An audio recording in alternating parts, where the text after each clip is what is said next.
అండి హాయ్ అండి. ఈరోజు నేను నల్ల కారం చూపిస్తున్నాను. ఇడ్లీలోకి, ఉప్మాలోకి, దేంట్లోకైనా బాగుంటుంది. వేడివేడి అన్నంలోకి కొంచెం నెయ్యి వేసుకొని తింటే చాలా బాగుంటుంది. ఈ ఒక 25 ఎండుమిరపకాయలు తీసుకున్నాను. నేను కొంచెం ఆయిల్ వేసుకొని ఫ్రై చేస్తున్నాను. ఫ్రై చేసి ఇప్పుడు ఇది పక్కకు తీసుకోవాలి. ఇలా ఫ్రై చేయాలి బాగా. కొంచెం ఫ్రై చేసుకొని మంచిగా ఎండుమిరపకాయ వేగాలి బాగా. వేగకపోతే కారం మెదగదు, మెత్తగా ఉంటుంది. ఎండుమిరపకాయలు మెత్తగా ఉంటాయి, మంచిగా మన కలర్ కూడా రాదు. మంచిగా ఫ్రై చేస్తేనే వస్తుంది. ఇది ఒక 25 ఉంటే ఎండుమిరపకాయలు తీసుకొని వేసుకుంటున్నాను నేను. ఇప్పుడు దీనికి కావాల్సినవన్నీ కూడా ఇప్పుడు మీకు దీంట్లో చూపిస్తాను చూడండి. ఇది కూడా నాకు ఇప్పుడు ఆర్డర్ అడిగారు, వాళ్ళ కోసమే చేస్తున్నాను. ఇప్పుడు చికెన్తో పాటు ఈ నల్లకారం కూడా అడిగారు, వాళ్ళ కోసమే ఇప్పుడు చేస్తున్నాను నేను.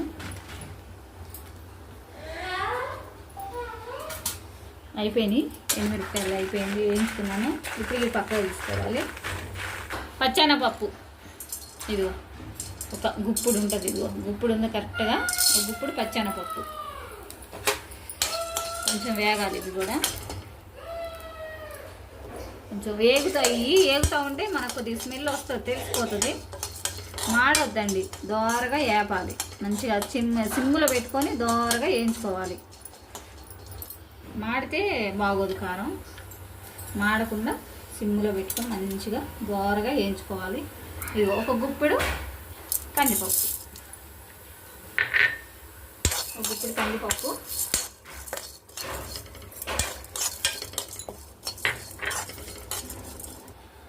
కందిపప్పు, శనగపప్పు వేయించుకుంటున్నాం కదండి. ఇప్పుడు దీంట్లోనే కొద్దిగా మినపప్పు. ఇది మినపప్పు ఎక్కువ వేసుకోవద్దండి, జిగురు వస్తుంది. మళ్ళీ జిగురు వస్తే కారం చుట్టుకుపోతుంది, చుట్టుకుపోయి ముద్దలు ముద్దలు అవుతుంది. కందిపప్పు, శనగపప్పు కొంచెం ఎక్కువ పడ్డాయేం కాదు, కానీ ఈ మినపప్పు పడకూడదు.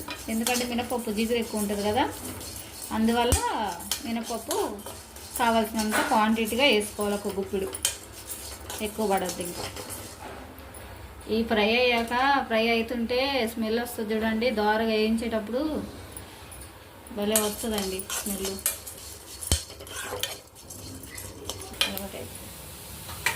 అవి అయిపోయినాయి కదా, మంచిగా ఎర్రగా మంచిగా ఎగినాయి.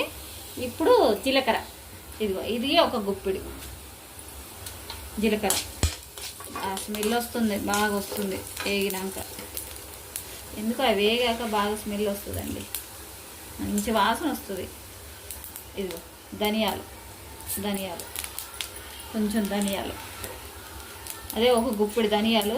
మన కారం కొద్దిగా కావాలి, కారం ఎక్కువ ఉండొద్దు అనుకుంటే ఇంకా కొంచెం ధనియాలు వేసుకోవచ్చు. ధనియాలు వేసాను. ఇప్పుడు వేయించుకోవాలి బాగా. అవి ఇవి అన్నీ ఫస్ట్ పప్పులు వేగాలి. ధనియాలు తొందరగా వేగిపోతాయి, కానీ జీలకర్ర ధనియాలు తొందరగా అవుతుంది. ఈ పప్పులు వేయగాలి తొందరగా. ఈ పప్పులు లేదు కదా, అందుకని ఫస్ట్ మనం పప్పులే వేపుకోవాలి. మినపప్పు, శనగపప్పు వేపుకోవాలి ఫస్ట్ మనం. ఇదిగో కడిగి శుభ్రంగా ఒక క్లాత్లో వేసి నేను తేమ లేకుండా శుభ్రంగా తుడుచుకున్నాను. కరివేపాకు ఇట్లా తుడుచుకుంటే ఏంటంటే నీళ్ళ తేమ ఉండదు కదా. కారం ఎన్ని రోజులు మీరు డబ్బాలో స్టోర్ చేసుకున్నా కానీ కారం ఇంత కూడా ఖరాబ్ కాదు, బాగుంటుంది.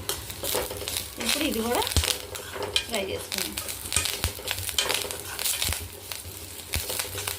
కరివేపాకు తొందరగానే ఫ్రై అయిపోద్ది, అందులో నీళ్ళు తేమ లేదు కదా. నేను కడిగి శుభ్రంగా క్లాత్తో తుడిచి పెట్టుకున్నాను. ఆరబెడితే ఎక్కడన్నా తడి ఉంటుందని నేను శుభ్రంగా తుడుచుకున్నాను.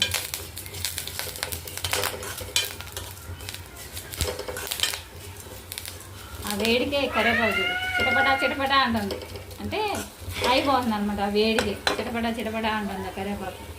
ఇప్పుడు కొంచెం ఉప్పు వేసుకుందామండి. ఇప్పుడు ఉప్పు వేసుకుందాం. కల్లుప్పు వేస్తున్నాను. ఇదిగో ఒక గుప్పిడి కూడా వద్దు, చిన్న గుప్పిడి కల్లుప్పు. ఇప్పుడు చింతపండు, మనము ఒక నిమ్మకాయ, చిన్న నిమ్మకాయ సైజు, ఇదిగో చిన్న నిమ్మకాయ సైజు చింతపండు వేసుకోవాలి. స్టవ్ ఆఫ్ చేస్తున్నాను. ఇవి కొద్దిగా చల్లారాక రోట్లో నూరుకుంటా, లేకపోతే మిక్సీలో వేసుకోవడమో ఏదో ఒకటి చేసుకోవచ్చు మన ఓపిక. నేనైతే ఇప్పుడు మిక్సీలో వేస్తున్నాను, నాకు టైం లేదు అందుకని మిక్సీలో వేస్తున్నాను. మిక్సీలో వేసినాక కారం మీకు ఎలా ఉందో చూపిస్తానండి మీకు. ఎల్లిపాయలు అండి, ఇదిగో ఈ సైజు ఎల్లిపాయలు 2 తీసుకున్నాను. వీటిని ఇప్పుడు మొత్తం పొక్కు తీయను, నేను ఇలా ఒలుస్తాను అంతే. మొత్తం పొక్కు తీయొద్దండి, ఎందుకు, మంచిగా ఇలా తింటేనే మంచిది. పొక్కు ఎందుకు మొత్తం తీసి పడేసేది. ఇట్లా పైన పొక్కు తీసేసుకొని నేను ఆ మినపప్పు అవన్నీ వేయించుకున్నాను కదా, అవన్నీ చల్లగా అయ్యేలోపు నేను ఇవి మొత్తం ఇట్లా చేసుకుంటా. ఇట్లా చేసుకొని గిన్నెలోకి పెట్టుకొని అప్పుడు మీకు కారం వేసే విధానం చూపిస్తాను. కారం వేసే విధానం అంతా చూపించానండి. ఇప్పుడు మిక్సీ వేసుకొని మీకు చూపిస్తాను మళ్ళీ కారం.